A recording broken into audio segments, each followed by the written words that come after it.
Bien-aimés, bonjour. Je suis le pasteur Pujol Catherine, assise encore ici dans le cadre de nos vidéos quotidiennes. Oui, bien-aimés, aujourd'hui, nous allons parler de ces... En tout cas, j'ai mis un titre, mais comme le titre n'apparaît pas, le but, c'est de vous parler de la nourriture que l'on mange la nuit dans les rêves. La nourriture que l'on mange la nuit dans les rêves, bien-aimés. Moi, j'ai connu ou j'ai écouté certains pasteurs qui conseillaient aux gens, aux fidèles, qui leur disaient que la nourriture mangée dans les rêves n'est pas si dramatique que ça, et peut-être qu'il peut s'avérer qu'on est faim, et peut-être qu'on a dormi affamé, et on rêve qu'on mange, de toute manière, si le diable ne donne rien, si le diable te donne la nourriture la nuit, il faut manger. Moi, je vous dis que manger la nuit, c'est le début de la sorcellerie inconsciente. Parce qu'il y a la sorcellerie consciente et il y a la sorcellerie inconsciente. La sorcellerie inconsciente, c'est quand le diable t'amène à faire quelque chose que toi-même tu n'as pas décidé. Tu n'as pas choisi. C'est par la ruse qu'il est en train de t'amener, de t'entraîner là-dedans. Mais si tu ne réfléchis pas vite et que tu sors de là, alors si tu ne réfléchis et que si tu sors pas de là, bien aimé, alors tu vas te retrouver dans la sorcellerie consciente. Et c'est quoi la sorcellerie consciente? C'est quand on est conscient de ce qu'on fait et pour des raisons peut-être de position ou d'autres raisons importantes, on décide de rester là-dedans. Oui, bien aimé. Quand on commence à manger la nuit, c'est tout un problème. C'est un problème parce que le diable détruit les vies des gens avec la nourriture et la boisson. Il faut le savoir, bien aimé. La nourriture et la boisson, ça c'est le mode opératoire du diable. Oui, bien aimé. Et nous savons que le diable n'a rien créé du tout. Il n'a rien créé. Il imite seulement ce que Dieu a fait. La Bible nous dit ici dans 1 Corinthiens 10, versets 20 à 22, ceci.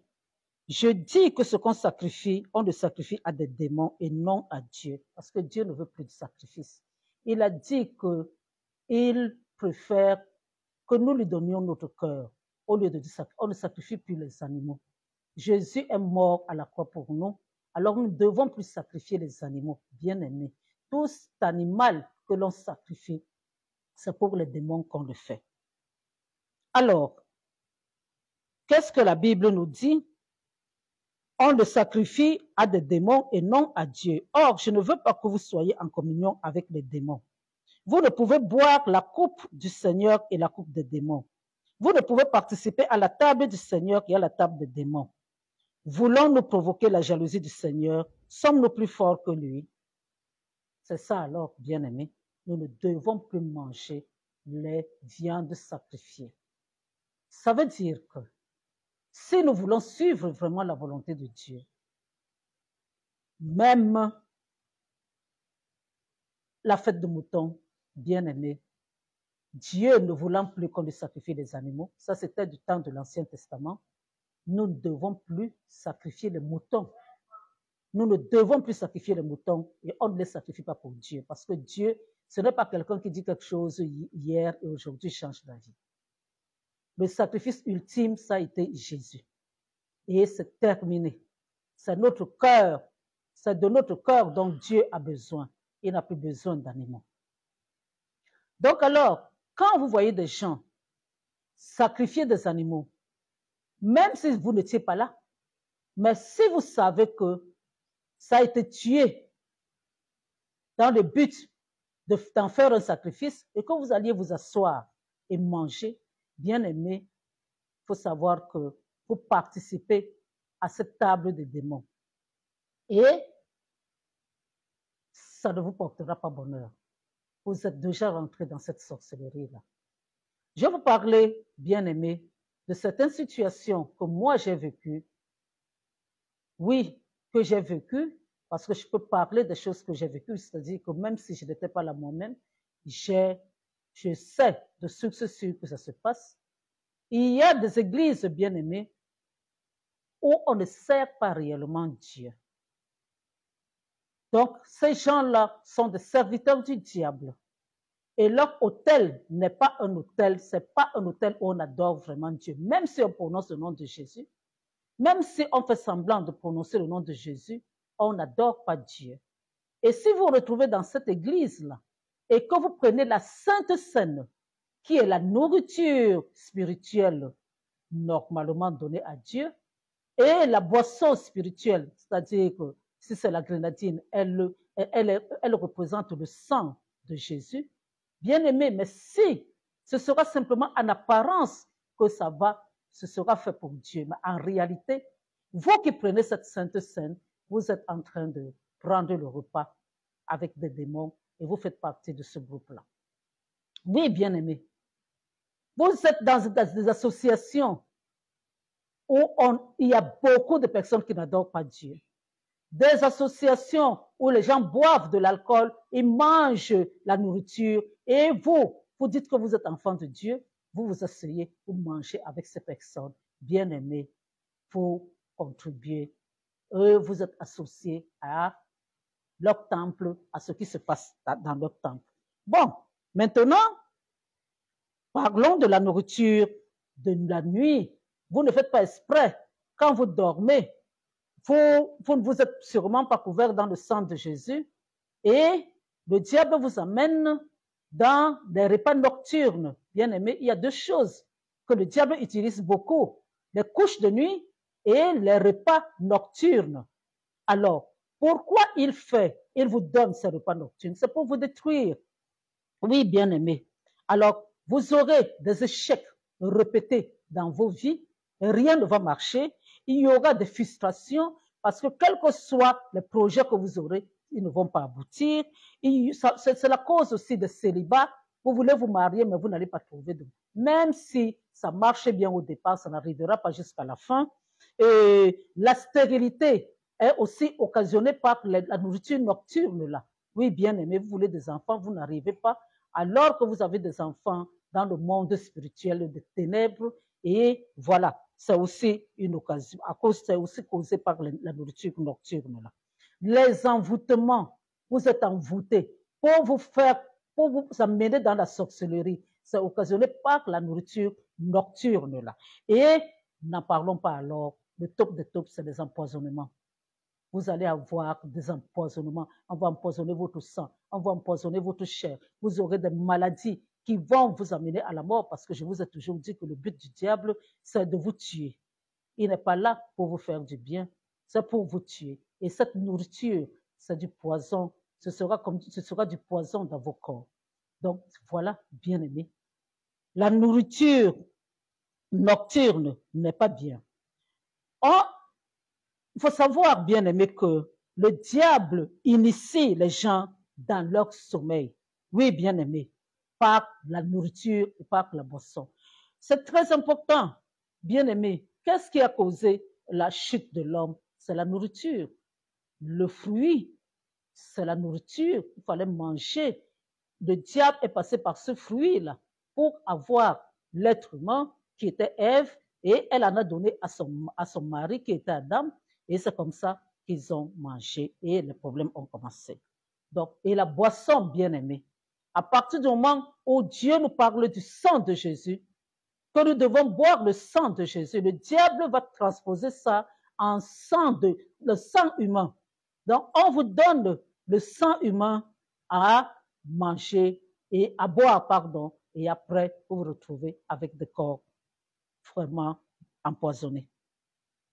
Donc alors, on nous dit que le diable initie les gens dans leur sommeil avec des repas et des boissons, si bien que de telles personnes deviennent des serviteurs du monde des ténèbres. Oui, bien aimé. Et c'est pourquoi on parle souvent de la sorcellerie inconsciente, puisque ces initiés sont devenus des sorciers sans le vouloir ni le savoir. Oui, bien aimé. Donc, il faut faire attention. Dans des cas pareils, refusez cela. Dès que vous vous levez, refusez cela. Refusez cela. Et n'oubliez jamais, si vous êtes enfant de Dieu, de vous couvrir dans le sang de Jésus. avant de dormir. Couvrez-vous dans le sang de Jésus et demandez et parlez et dites que le feu du Saint-Esprit vous environne. Si quelqu'un veut venir vers vous pendant que vous dormez, qu'il ne voit que du feu.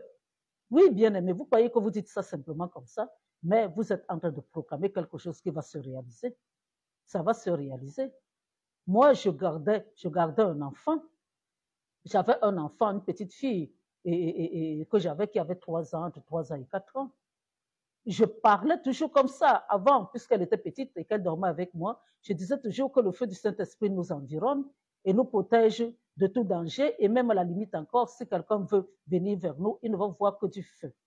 Et quelqu'un a fait le témoignage, une personne qui était possédée, que je connaissais, mais sans savoir exactement qui elle était réellement spirituellement. Elle me dit, oui, j'ai fait un rêve, j'ai fait un rêve. J'ai vu ta petite, et il y avait le feu, il y avait un grand feu qui l'environnait. Et je me suis même dit qu'il faut que j'aille la prendre, que la sortir de là. Ouais, elle risque d'être brûlée. Me dit que pendant que j'avais voulu m'approcher de ce feu-là, et là, j'ai entendu la voix de Dieu qui me disait, ne touche pas à cet enfant. Ne touche pas à cet enfant. Non, je veux seulement la protéger. Tu ne l'aimes pas plus que moi. Laisse cet enfant là où elle est. Et c'est à partir de là que moi, j'ai su que ce que je proclamais se révélait être vrai dans le monde spirituel. Donc, alors, bien-aimé, il faut savoir que le diable il limite simplement ce que Dieu fait. Et nous vivons déjà la fin des temps, bien-aimé. Le diable est déterminé à détruire. Il va détruire une multitude. Hein? Vous ne vous rendez pas compte qu'il y a beaucoup de maladies maintenant. Beaucoup de maladies, beaucoup de gens malades. Surtout alors, n'en parlons pas de ceux qui ne connaissent même pas Dieu. C'est très grave. Très, très grave. Les maladies par-ci, les maladies par-là. Hein? Et tout cela causé uniquement par le diable. Oui, bien-aimé. Les ministères de délivrance ont beaucoup, les véritables ministères de délivrance ont beaucoup de choses, bien aimés, beaucoup de choses, beaucoup de travail à l'heure actuelle, les véritables ministères de délivrance, parce que beaucoup de gens sont possédés à cause de ce genre de choses. Oui, bien aimé. Si on veut vraiment accomplir la volonté de Dieu, hein, on ne doit pas manger n'importe où, bien aimé. Certains vont poser la question de savoir, mais alors, cette onction qu'on a. Mais l'onction ne t'empêche pas de prier sur la nourriture. Il faut prier sur la nourriture. Et puis, comme j'ai dit, si on n'est pas sûr des gens avec lesquels on mange, si on n'est pas sûr des gens avec lesquels on prend la Sainte Seine, il vaut mieux s'abstenir, bien aimé. Quelqu'un qui fornique, quelqu'un qui ment, qui vole et tout ça, et vous vous mettez à table pour prendre la Sainte Seine ensemble. Bien aimé, vous êtes pareil. Vous êtes pareil. Vous faites la même chose. Même si vous n'êtes pas dans ce monde-là, mais vous vous associez par la nourriture et la boisson que vous êtes en train de prendre ensemble. Donc, Dieu dit qu'il faut s'abstenir. Et il vaut mieux obéir à Dieu que d'obéir au monde. Hein? Donc, comme je vous ai dit, ces repas, les repas qu'on sert dans des grandes fêtes, oui, bien aimé, ces repas-là, qu'on sert dans des grandes fêtes, faites attention en les mangeant. Si vous ne savez même pas, si vous êtes ignorant, priez, proclamez des choses, proclamez pour que tout ce qu'on a dit, toute invocation ou incantation qu'on a dite sur cette nourriture ne soit pas, ne vous touche pas, ne vous affecte pas. Les mets servis dans les sociétés secrètes, hein, ce que je veux dire, c'est que toute société secrète initie les gens par la nourriture. Oui, bien-aimés, vous ne pouvez pas rentrer dans la sorcellerie et qu'on ne vous donne pas à manger de la chair. Quand vous allez rêver, ce n'est pas le poisson que vous allez manger, ce n'est pas les fruits, mais c'est la viande que vous allez manger. Et vous allez voir ça dans le rêve comme c'était une viande simple, mais c'est la chair humaine. Oui, bien-aimés. Et tout ce que vous allez boire, vous allez croire peut-être que c'est du vin, alors que c'est du sang humain. Et vous ne pouvez pas évoluer dans la sorcellerie si vous ne mangez pas la chair ou boire le sang humain. Et c'est comme ça qu'au fur et à mesure que vous allez grandir, bien aimé, dans ce monde des ténèbres, chaque fois, il y aura des rituels par lesquels on vous fera passer et ça concernera toujours la nourriture et la boisson. Oui, bien aimé. Voilà. Comme les vidéos ne doivent pas durer, je ne peux pas trop parler, mais c'est toujours des thèmes très, très importants. N'acceptez pas de manger la nuit, bien aimé. N'acceptez pas. Quand vous priez le soir avant de vous mettre au lit, dites que remerciez Dieu de vous avoir permis, de vous avoir donné la nourriture dans la journée. Dites que vous êtes en train de vous coucher, vous avez mangé. Maintenant, ayant le ventre plein de la nourriture que Dieu vous a donnée, il n'est plus permis pour vous de manger la nuit. Et vous couvrez votre corps du sang de Jésus. Et si par hasard, vous continuez encore à faire ce genre de rêve où vous mangez la nuit, bien aimé, n'hésitez pas. Si vous êtes enfant de Dieu, faites la Sainte Seine. Si vous n'arrivez pas à vous faire confiance, parce que tous les enfants de Dieu peuvent faire ce que les pasteurs font. Si vous n'arrivez pas à vous faire confiance, alors faites en sorte que quelqu'un, prenez la Sainte Seine, et cette Sainte Seine, avec quelqu'un, un leader en qui vous faites, en qui vous vous confiez, et parlez sur cette Sainte Seine pour qu'elle nettoie votre intérieur, qu'elle nettoie tout ce que vous avez mangé qui empoisonne votre vie. Donc voilà, bien-aimés, n'hésitez pas, les temps sont mauvais. Ne fermez pas votre bouche parce que dans la journée, vous vous levez, personne ne sait ce que vous avez vécu la nuit. Si vous fermez votre bouche, personne ne saura et personne ne va vous aider. Donc, voilà, bien aimé, ce que j'avais à vous dire aujourd'hui. Je vais prendre quelques jours de vacances et je vais me déplacer. Donc, je ne peux pas me déplacer avec tout le matériel pour faire les vidéos. Donc, souffrez que je ne puisse pas faire des vidéos pendant quelque temps. Mais toutes les vidéos que j'ai faites sont tellement importantes. Vous pouvez les regarder de nouveau, vous les réécouter. Et comme ça, vous saurez. Et maintenant, bien aimé, je vous enverrai simplement les photos parce que c'est qu'à Facebook, les gens, ou à TikTok, vous aimez trop les photos. Je vous enverrai des photos. Mais si j'ai le temps, mais sinon, dès que je serai rentré, je recommencerai encore avec les vidéos. Vous savez que je peux prendre les vacances. Moi, je ne fais pas ça pour gagner de l'argent. Donc, à partir du moment où je ne suis pas payé par qui que ce soit, je fais ça seulement pour vous aider. Donc, je peux arrêter quand je veux, reprendre quand je veux. Mais restez quand même scotché. N'oubliez pas ces vidéos. Quand je vais revenir, il y aura toujours des thèmes encore plus importants. C'était le pasteur Pujol Catherine. Je vous bénis de toutes sortes de bénédictions. N'oubliez pas que Dieu n'aide pas. Il y a des enfants de Dieu, il y a des enfants du diable. Si vous n'êtes pas enfant de Dieu, même si vous n'avez pas accepté le diable comme Seigneur et Sauveur, vous êtes automatiquement du diable. Je précise bien encore. Si vous n'avez pas accepté Jésus-Christ comme Seigneur et Sauveur, vous êtes automatiquement enfant du diable. Donc, proclamez, demandez pardon à Jésus. Acceptez-le comme Seigneur et Sauveur personnel. Et si vous l'avez fait, bien aimé, alors demandez-lui de vous donner son Esprit Saint pour que vous êtes dans la marche de tous les jours. C'est lui qui va vous positionner, c'est lui qui va vous protéger, c'est lui qui va empêcher les maladies de venir dans vos corps, c'est lui qui va vous aider dans la marche chrétienne, dans la marche de tous les jours, c'est lui qui va empêcher la mort prématurée de rentrer dans vos vies. Voilà, bien aimé, ce que j'avais à vous dire. Merci beaucoup. Je vous bénis de toutes sortes de bénédictions. Amen.